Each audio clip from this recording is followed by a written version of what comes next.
Today I'll be talking about some of the potential psychological repercussions of steroid use. So if you were to go around and ask a bunch of people on the street about steroids, many people would talk about baseball players from about 10 years ago, Barry Bonds, Mark McGwire, Sammy Sosa, chasing home run records and how it contradicts the competitive aspect of sporting. More recently, you might have some UFC fans talk about Brock Lesnar and Mark Hunt's fight being overruled because Brock Lesnar's steroid use, or the main event of UFC 200 a month ago being actually canceled because of doping violation by one of the competitors. And probably the biggest of all is the International Olympic Committee's ruling regarding the Russian team's doping violations. And the thing about all of these is that it centers around the idea of steroids as super drugs that help someone run faster, jump higher, and really only have the ramifications of changing the record books and impacting someone's status as an icon.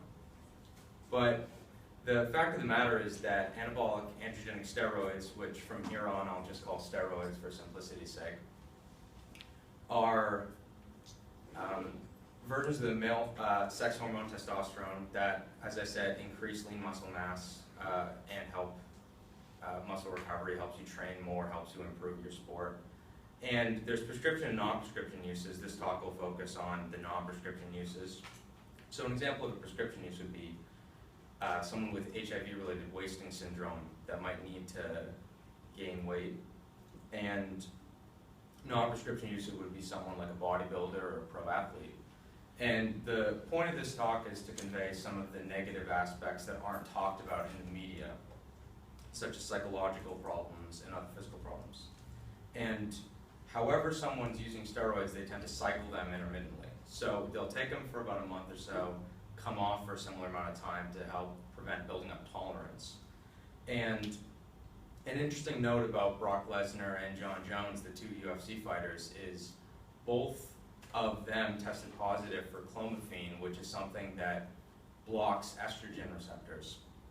And this steroid actually is used during the off period of a cycle. So there's now a question of to what extent steroids during a cycle impact you, but now what you're doing in between steroid cycles also could have an impact on you. And so steroids are more common than just Barry Bonds, Sammy Sosa, and Brock Lesnar.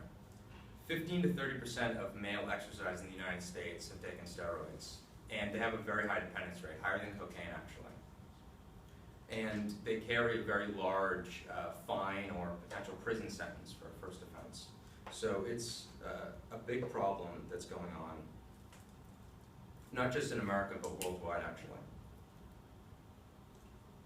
And so, as I mentioned, there has been some research done on negative psychological side effects.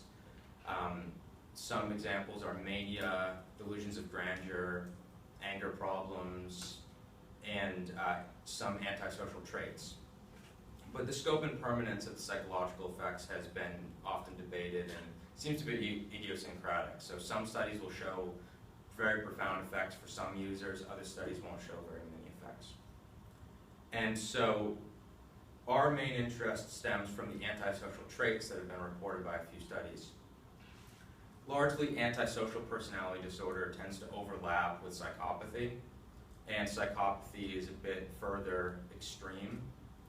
So we wonder if the disregard for societal rules and right and wrong that someone with antisocial traits exhibits might also extend to the cold affect, disinhibition, and disregard for rules at a larger scale that a psychopath exhibits. And there is one qualitative study from Europe in the 90s that suggests this to us. Is Tiblin et al. Had two groups of violent steroid users. The first group they called roid ragers, and these are people that were provoked and would immediately get into a physical altercation and kill someone, maybe after a traffic collision. The other group they call determinators, who are people that would become provoked and drive an hour and a half and go execute someone. That's not an impulsive or spontaneous decision. That's a psychopathic reaction, and so we think that they were describing psychopaths without calling it that. And so our question is, what's the relationship between steroid use and physical, psychological, and behavioral side effects? So we hypothesize that steroid users have higher odds of psychopathy, sexual risk-taking, substance use risk-taking, anxiety, depression, impulsivity, mood problems, cognitive problems, physical problems, and anger problems. And so we recruited 441 men from online fitness fora to complete a 15-minute online survey. And I'll just run through quickly what our measures were. The psychopathy was measured with Levinson psychopathy scale. We, for substance use risk-taking, asked about different things they had done, like sharing needles or reusing needles or taking hallucinogens or stimulants. Sexual risk-taking, similar if they had had unprotected sex or multiple sexual partners or had contracted an STD. Depressive symptoms, we had them self-report suicidal thoughts, increased depression, and had the CESD-10 used. For anxiety, if they reported panic attacks or had a GAD-7 score above 8. For impulsivity, if they had racing thoughts or scored in the top half of the Barrett impulsiveness scale. Anger problems were physical altercations, reporting increased aggression, or scoring in the top half of the state aggressiveness scale. And mood problems were mood swings, low frustration tolerance, or irritability. Cognitive problems were difficulty remembering, difficulty focusing, or trouble making decisions. And physical problems were heart problems, testicular shrinkage, appetite changes, water retention, acne, or hair loss. We had 6 covariates that we controlled for: age, education, race, exercise frequency, caloric intake, and lean body mass index, which is calculated the same as regular body mass index, but just taking into account what their lean muscle mass is a better assessment of someone's bodybuilding or sporting success. So when controlling for these covariates, steroid users had nearly twice the odds of psychopathy, over 3.5 times the odds of substance use risk-taking, nearly twice the odds of sexual risk-taking, over twice the odds of experiencing anger problems, and nearly 3 times the odds of experiencing physical problems. And so we're the first study to identify the association between steroids and psychopathy. And we also add some further evidence about anger problems, risk-taking behaviors, and physical problems. As you may have noticed, there's no differences in the psychological or cognitive problems, but as I mentioned at the beginning, these tend to be idiosyncratic, and it's not too surprising that we fail to notice significant differences. The question now is psychopathy a risk or an outcome? So if steroid use is like any other risk-taking behavior, then a psychopath would be more likely to use steroids.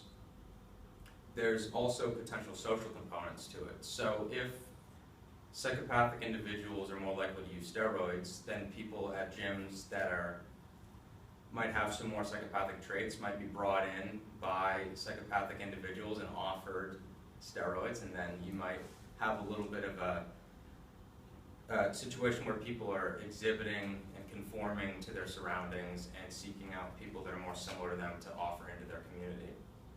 So there needs to be future longitudinal research, obviously. This is just the beginning. So we suggest a cohort of bodybuilders who could monitor psychopathy before their first steroid use and follow them over time. So you get people that are going to start steroids and get them right before they start steroids, and you can get some assessments. We have some evidence to suggest that steroids may dysregulate the hypothalamus, which could lead to anger, but there might be different mechanisms to unleash latent psychopathic traits. So it would be very interesting to do an fMRI study eventually where you might have some anger or psychopathy cues and monitor people's brain activity between steroid users and non-users. Lastly, some further efforts to determine why not everyone's affected, how exactly the effects take place, and why people choose to assume the risk by taking steroids. how aware are people of the risk, and how do they weigh the decision to take them. Regardless, people endeavoring to change their bodies may inadvertently change their behavior. So be careful what you wish for, because you might want to change your body and lose your mind in the process. Thank you.